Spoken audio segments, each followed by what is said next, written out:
Welcome to Film 5D, the show about everything film and video with the A7S II. My name is Aaron Hammock, and I'm here in my new office shooting my first video in quite some time.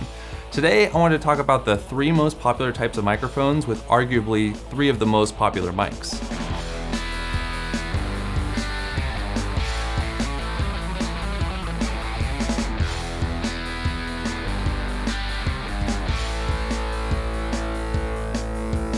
So I'm going to be filming this episode with all 3 mics within my shots. Just keep an eye up here to see which mic is currently being used. For these tests, I'll be using some of the more popular models, including the Blue Yeti Pro, which you see right here, with a cardioid polar pattern, which is a popular and affordable USB and XLR mic.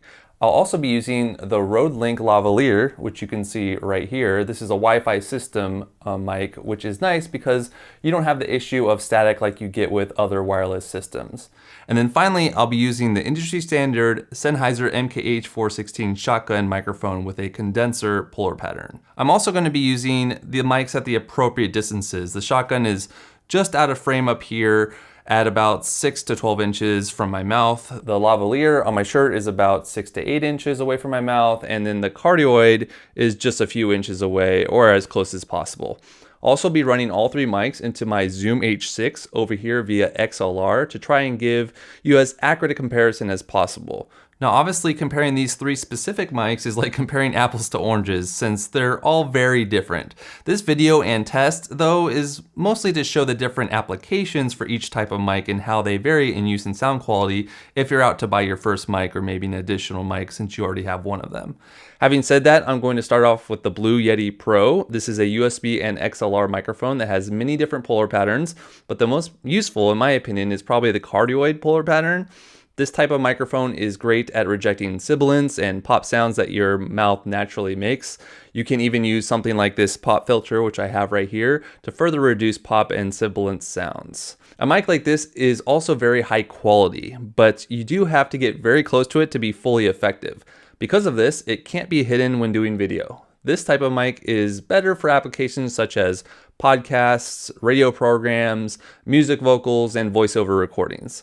The Yeti mics in general are popular because they're more versatile and are reasonably priced, plus they're USB, so you can just plug them in directly into a computer and record straight to an audio program like Adobe Audition or GarageBand on Mac. But the true industry standard is the Neumann U87 AI. Of course, that's a $3,000 mic. Now, cheaper options like this Blue Yeti Pro compare pretty nicely.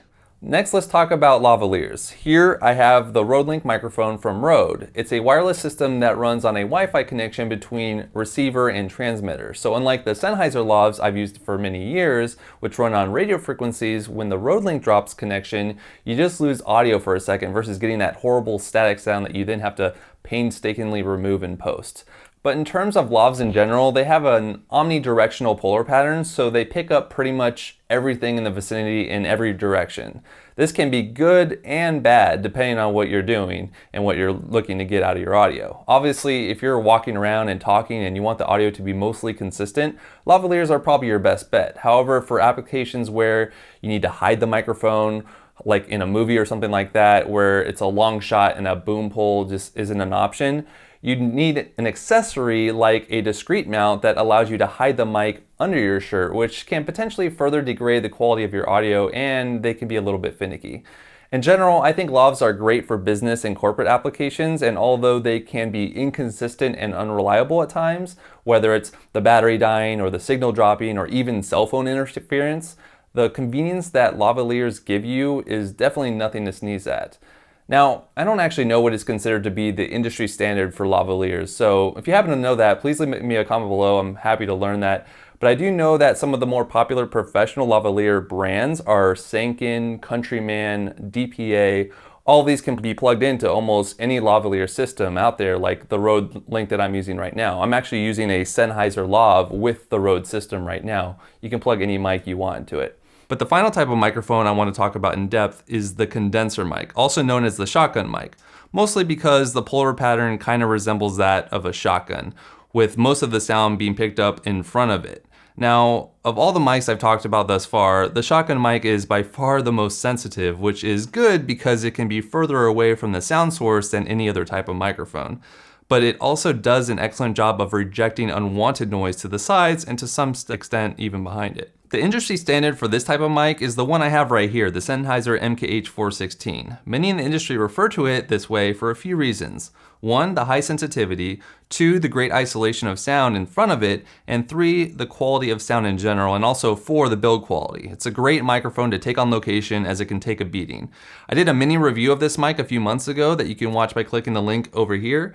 As I said, you can use this type of mic from a good distance. However, I have found that to get the best results, you want to set the gain low and get the mic as close to the talon as possible, but just above and out of frame, of course, aimed at the chin and neck area so that as they speak, the sound waves from their mouth cross the polar pattern of the condenser mic. In fact, I almost never turn my gain above 6 out of 10 on my Zoom H6 with this mic to better avoid hearing unwanted sounds from surrounding shooting locations, especially when shooting outside, and this will also keep your noise floor as low as possible, which is always good.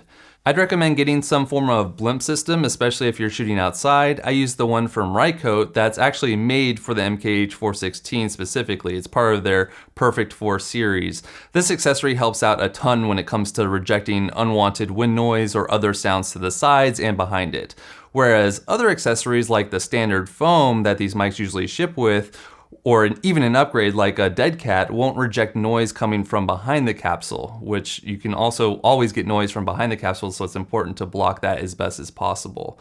A blimp system includes isolation mounts also to avoid sounds caused by vibrations, and it also, like I said, covers the mic on all sides. And so as we look at the polar pattern again, you can see how much more sound gets picked up from behind the mic compared to even the sides. So covering the back is, like I said, very important.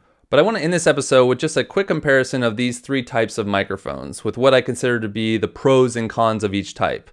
With cardioid, they're great for podcasts, voiceovers, music album recordings, or even talking head YouTube videos like this one. In fact, many gamers on Twitch that you see streaming video games rely heavily on this type of microphone for their audio. I think the pros of this mic include the high quality and the fact that it does reject some of the annoying sounds that your mouth can make during speech, some of those S's and those P's. The setup for these mics is generally cheaper than the other 2 types of microphones. The negatives include not being able to hide it though, since it is, in frame, it has to be close to your mouth. So if that's a concern for you, you're definitely gonna have to look elsewhere. So if you're looking to buy a cardioid, I definitely recommend the Blue Yeti, either the Pro version or the regular version, which is much cheaper. I think the Blue mics in general are very faithful in terms of the sound quality and how they represent the human voice. Just remember to speak in front of it and not to the sides or in back of it or into it like I did in a past podcast because I thought it looked cool. It only is going to pick up sound directly in front of it, just so you know you can't talk behind it. The capsule for the cardioid at least is only in front, so keep that in mind. And also the stands that these come with are pretty much useless, and your audio will have lots of unwanted noise from your desk or other surrounding noise like shuffling or moving around. So you definitely want to get an isolation mount as well. And a pop filter can also be pretty useful, and this one was like 15 bucks. The isolation mount is a little bit more expensive depending on which one you buy. This one was, I think, around $70 or $80 on Amazon. So moving on to lavaliers. Lavaliers are best used for interviews, promos, stage speeches, and walk and talks. Anything that requires convenience and flexibility. And when those are your keys, convenience and flexibility, you definitely want to use a lavalier. The pros include, the wired and or wireless convenience, like I said, and depending on the brand and system you buy, the cost. It is generally in the middle of these 3 types of microphones. The negatives are, in my opinion, the audio quality compared to the other 2 is not as good. You also have inconsistency or unreliability with the signal. It could drop, and if it's a live shoot, that could be bad, and you might have issues with batteries and stuff like that. It's also omnidirectional, which can be a negative or a positive for some people. I should also note that lavs are easy to bump.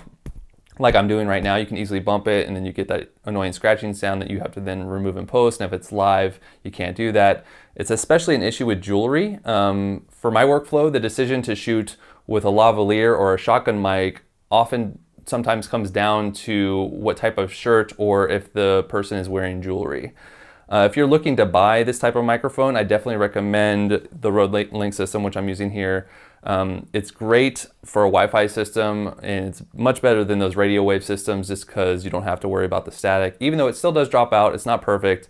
At least you don't have to worry about that static. I should also mention that you can use almost any 3.5 millimeter lavalier microphone into the system. In fact, like I mentioned before, for this RodeLink, I'm using the Sennheiser Lav just because it's better than, in my opinion, better than the RodeLink mics that it comes with.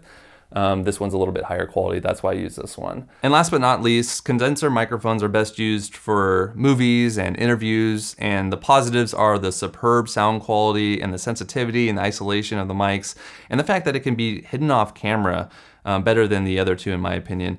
A major negative is the inconvenience in that you either have to have a separate boom pole operator, or you have to use, a mic stand like I'm currently using right now, and then you have to run long audio cables back to an audio recorder like this one, or if you're running direct into camera, you have to run it all the way back to your camera. So that is another inconvenience that you don't necessarily get with a lavalier. If you're looking to buy a shotgun mic, I'd recommend something like the Audio-Technica AT897.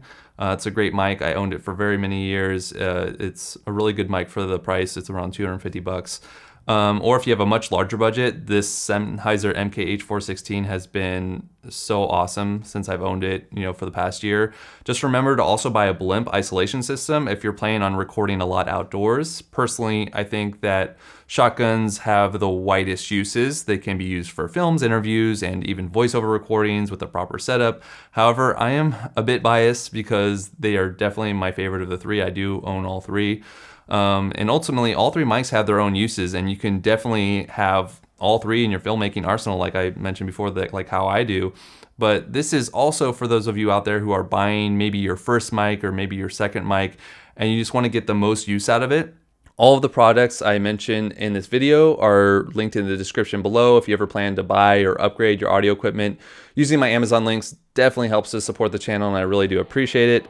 But that's it for this week. If you like this mic comparison, give this video a thumbs up. Also follow me on Twitter at filmin5d and drop me an @ mention if you have any additional questions, or you can just leave me a question in the comments below and I'll get back to you. Thanks again for watching. I'll catch you in the next one.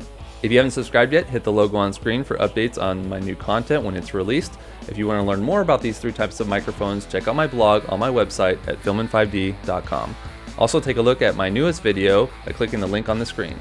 Thanks for watching, and I'll catch you next time.